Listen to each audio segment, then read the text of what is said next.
स्वर्ण जड़ित दर्पण शीशा। एक बार राजा मान सिंह सुप्रसिद्ध कवि कुंभनदास के दर्शन के लिए वेश बदलकर उनके घर पहुंचे। उस समय कुंभनदास अपनी बेटी को आवाज लगाते हुए कह रहे थे, बेटी जरा दर्पण तो लाना, मुझे तिलक लगाना है। बेटी जब दर्पण लाने लगी तो वह नीच गिरकर टूट गया। यह देखकर कुंभनदास बोले, कोई बात नहीं, किसी बर्तन में जल भर लाओ। राजा कुंभनदास के पास बैठकर बातें करने लगे और बेटी एक टूटे हुए घड़े में पानी भरकर जल की छाया में अपना चेहरा देखकर कुंभनदास ने तिलक लगा लिया। यह देखकर राजा दंग रह गए।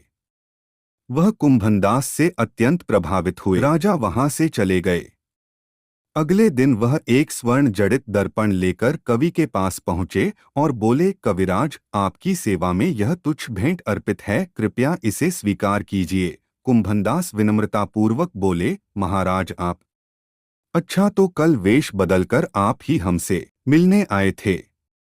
कोई बात नहीं, हमें आपसे मिलकर बहुत अच्छा लगा, पर एक निवेदन है। राजा ने पूछा, क्या कविराज? कुंभनदास बोले, आप मेरे घर अवश्य आइए, लेकिन खाली। यदि आप अपने साथ ऐसी ही वस्तुएं लेकर आते रहे तो बेकार की वस्तुओं से मेरा घर भर जाएगा। मुझे व्यर्थ की वस्तुओं से कोई मोह नहीं, मुझे बस मां सरस्वती की कृपा की आवश्यकता है। कवि के इस स्वाभिमानी रूप को देखकर राजा आश्चर्यचकित रह गए।